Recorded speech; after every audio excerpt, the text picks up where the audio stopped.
El otro día, después de publicar la review sobre el nuevo MacBook Air con el M3, hubo un montón de comentarios que me dejasteis diciéndome: vale, Víctor, ¿cómo compararías este M3 en el MacBook Air con el M3 que nos encontramos en los modelos del MacBook Pro? Y de este modo decir, ¿cuál de los dos es el que merece más la pena?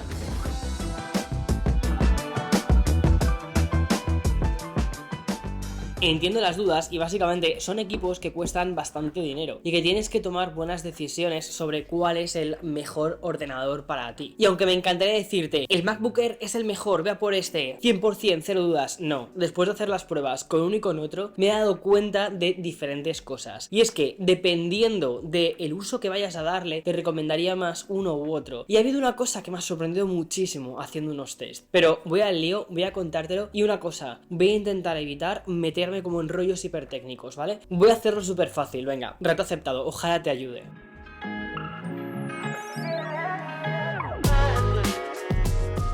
Actualmente existen dos familias del MacBook. Está por un lado el Air y por otro lado está el Pro. Tradicionalmente los MacBook Pro siempre se han dicho que son como para creativos, para gente profesional que se dedica al entorno del vídeo, fotógrafos, gente que por ejemplo son desarrolladores. Y luego estaba la línea del MacBook Air que estaba pues más planteada como esa gama de entrada y un concepto más de notebook para estudiantes, para profesionales que fuesen a utilizar básicamente ofimática. Sin embargo, eso ya no es así. Y eso ha sido una de las grandes cosas que me he dado cuenta analizando el MacBook Air con este M3. Y es que la línea entre esos trabajos profesionales creativos y los otros trabajos más del día a día cada vez está más difuminada. Y es que en cierta medida todos nosotros en nuestro día a día, de algún modo u otro, terminamos trabajando también con archivos de vídeo y con archivos de foto. Pero complicando todavía muchísimo más la ecuación, existen tres modelos diferentes de M3, del procesador de Apple. Está el M3, el básico, el M3 Pro y el M3 Max. Ok,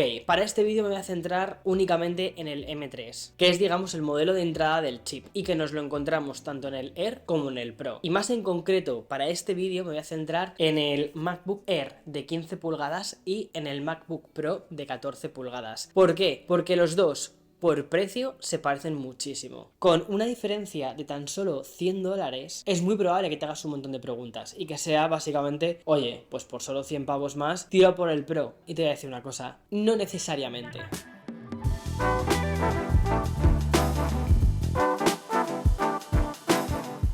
Voy a empezar por lo más visible, que es el diseño. Ambos tienen un diseño parecidísimo. Y es que el MacBook Air hace un par de años se actualizó utilizando estas mismas líneas que nos encontramos en otros productos de Apple, como por ejemplo en el iPad Pro y también más recientemente en los MacBook Pro. Y aunque ambos, el MacBook Air de 15 pulgadas y el MacBook Pro de 14 pulgadas, tienen un peso parecidísimo, el MacBook Pro es un pelín más grueso. Pero es que esos milímetros de diferencia va a permitir que podamos tener unas cuantas cosas que en el Air no nos encontramos. Algo muy visible y que para mí es de las diferencias más importantes es la elección de puertos. En el MacBook Pro nos encontramos con dos puertos Thunderbolt y con un jack para enchufar los auriculares. Esa cantidad de puertos es la misma que nos encontramos también en el Air, dos Thunderbolt 4 y un jack. Pero cuando giras el MacBook Pro nos encontramos con unos cuantos puertos extra que hacen que tu MacBook sea más versátil. Por ejemplo, una entrada para HDMI que yo creo que es muy útil, por ejemplo, si utilizas tu ordenador para hacer presentaciones y conectarlo directamente a un proyector. Y dos, algo que para mí es fundamental, que es un lector de tarjetas SD. Esta elección de puertos, sobre todo, al menos para mí, la parte de las tarjetas SD, es lo que considero que hacen que el MacBook Pro tenga esa etiqueta de Pro, porque está orientado a un tipo de profesional muy específico, que es el fotógrafo y el videógrafo.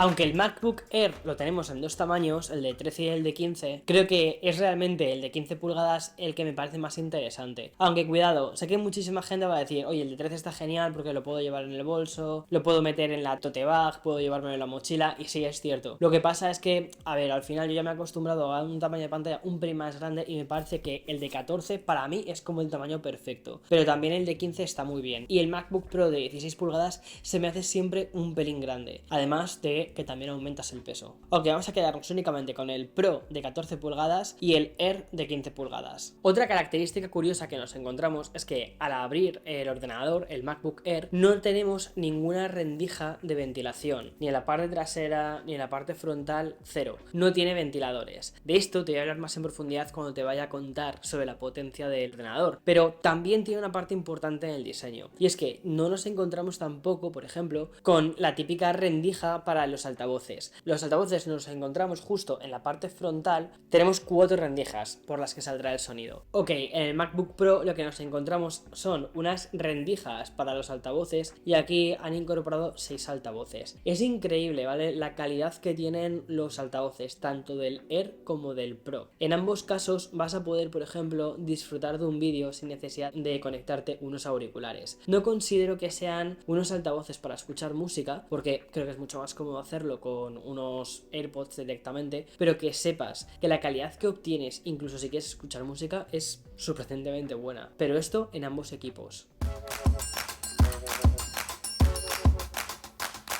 Donde creo que nos encontramos la segunda diferencia más notable es en la parte de la pantalla. Tanto el MacBook Air de 13 pulgadas como el MacBook Air de 15 tienen unas pantallas con una luminosidad de 500 nits. Es más que suficiente, por ejemplo, para poder utilizarlo en un sitio, en una estancia donde hay bastante luz. Vas a ver tu pantalla de una forma muy clara y no vas a tener esa sensación de oscuridad. Sin embargo, el MacBook Pro sí que logra llegar hasta los 1000 nits de luminosidad. Y por ejemplo, cuando quieres consumir contenido en HDR, es capaz de llegar hasta los 1600 nits de luminosidad. Esa es una diferencia bastante grande respecto al MacBook Air. Y eso se debe, entre otras cosas, a que la pantalla del MacBook Pro es una pantalla XDR. ¿Esto qué significa? Que aumenta muchísimo los nits. Pero también es muy útil, por ejemplo, de cara a la edición de fotografías. En ambos modelos vamos a poder editar fotografías con una fidelidad muy buena, ya que utilizan el estándar P3. Pero sí que tengo que decirte que, por ejemplo, yo en el MacBook Pro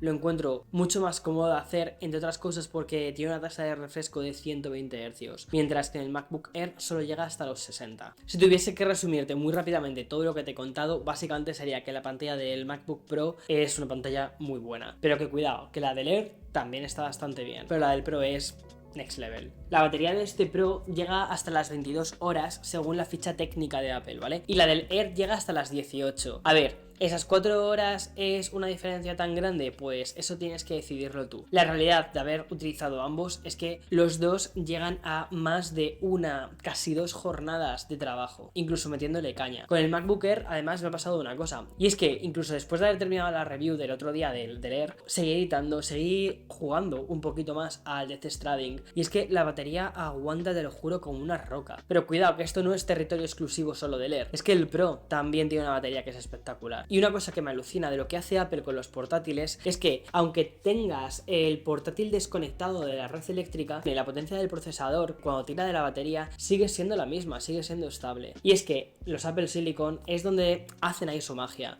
Voy a hablarte de eso, del M3.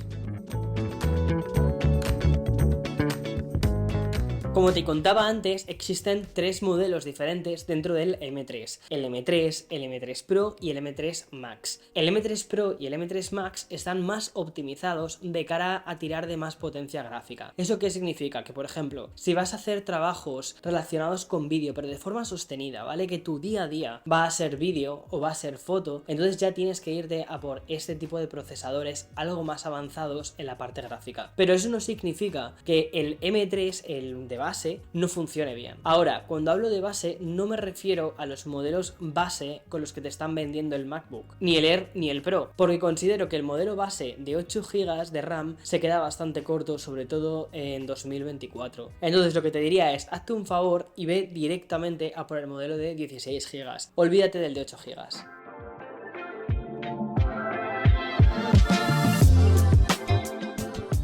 He estado estos días jugando y haciendo unos cuantos test con el M3 del Air y con el M3 del Pro, y por ejemplo, en los test que he hecho en Geekbench, los dos ordenadores tienen unos resultados que son parecidísimos. Pero claro, esos test por lo general se basan en un momento muy preciso de una tarea, no se basan tanto en el trabajo continuo. El hecho de que en el MacBook Air no nos encontremos ventiladores puede hacer que, por ejemplo, en momentos puntuales en los que necesitemos edición de vídeo o estemos renderizando o compilando código, puedas decir, ok, aquí necesito que el ventilador funcione para bajarle la temperatura a la CPU y a la GPU y que siga rindiendo bien. Te voy a decir una cosa, esa es la teoría y eso es lo que yo pensaba hasta literalmente hace unos cuantos días. He estado utilizando el MacBook Air para todas las cosas habituales que hago con el MacBook Pro. No ha habido ningún momento en el que haya echado de menos el Pro más allá de la parte de los puertos. El Air aguanta perfectamente las cargas de trabajo que habitualmente estarías haciendo con el MacBook Pro M3. No hay tirones, todo funciona bien, pasas una carpeta de vídeo y Final Cut la indexa así de rápido, tanto en el Pro como en el Air. Cuando quiero, por ejemplo, editar un TikTok rápido, lo puedo hacer en cualquiera de los dos y obtengo resultados que son muy similares. E incluso jugando a Death Stranding, que es un juego bastante demandante, que salió para PlayStation 5, luego también hubo un port para PC y finalmente han hecho un port para Mac. Bueno, es un juego con unos gráficos guays. Pues funciona muy parecido tanto en el Air como en el Pro. En el Pro sí que es cierto que, por ejemplo,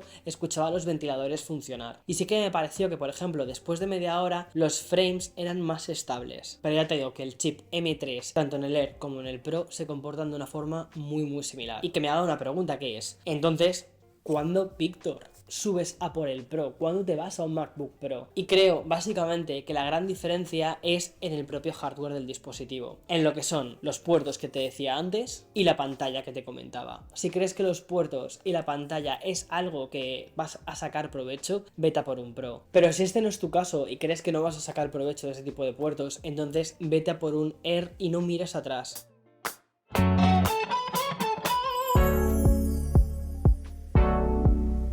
El MacBook Air lo veo ideal para la mayoría de los casos de uso que sueles hacer con un ordenador, es decir, ofimática, Excel, PowerPoint, navegar por internet, incluso utilizando Chrome, algo de juego ligero, e incluso para editar esos TikToks que has grabado con el iPhone y que quieres una pantalla más grande para poder tener más control. Perfecto, el MacBook Air aguanta eso y más. Se habla mucho estos días del thermal throttling, es decir, del estrangulamiento térmico, de que el ordenador, cuando llega a un punto que le estás metiendo demasiada caña, el procesador lo que hace es bajar el rendimiento.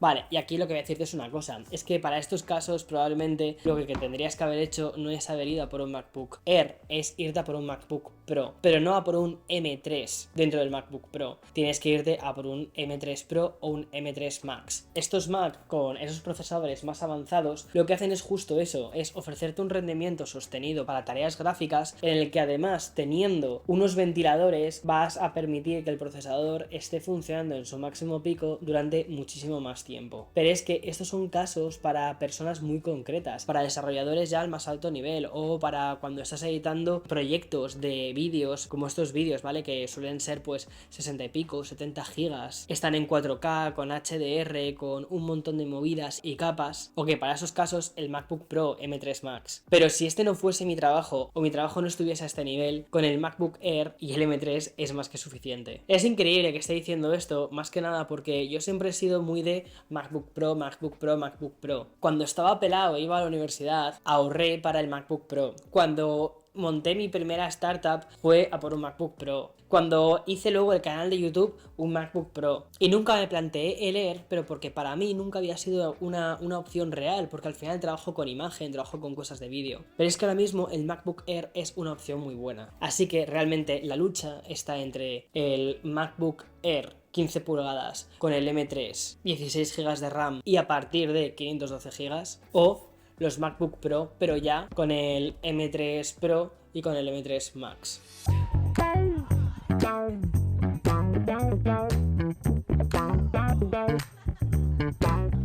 En fin, espero haberte ayudado. El MacBook Pro con el M3 me parece que está muy bien, por 100 euros más está muy bien, pero no creo que todo el mundo vaya a decir, oh wow, es un MacBook Pro o tiene la tarjeta SD o tiene la pantalla XDR. Quizás eso a ti no te dice nada, que prefieres tener una pulgada extra. Pues perfecto. Ahora mismo la etiqueta de Air no significa que no sea Pro. Un Air hace muchas cosas, de Pro. Y eso es con lo que me gustaría que te quedases de este vídeo. Espero que no hayas terminado el vídeo con más dudas que cuando empezaste a ver el vídeo. De verdad, si tienes alguna pregunta concreta, déjala en comentarios. La comunidad del canal es la caña, te van a ayudar muchísimo, te van a contar experiencias personales. Es gente que lleva muchísimos años utilizando también Mac, que llevan siguiendo los vídeos de este canal, y estoy convencido que también entre ellos y yo podemos ayudarte a que elijas pues cuál va a ser el equipo que te acompañe, no el año que viene, sino durante los próximos años. Como siempre, chao, muchas gracias, chao, chao. Ah, por cierto, dale like al vídeo, suscríbete, todas estas cosas que nunca te pedía hasta ahora, pero es que YouTube ha cambiado y ahora tengo que pedirte estas cosas. Chao.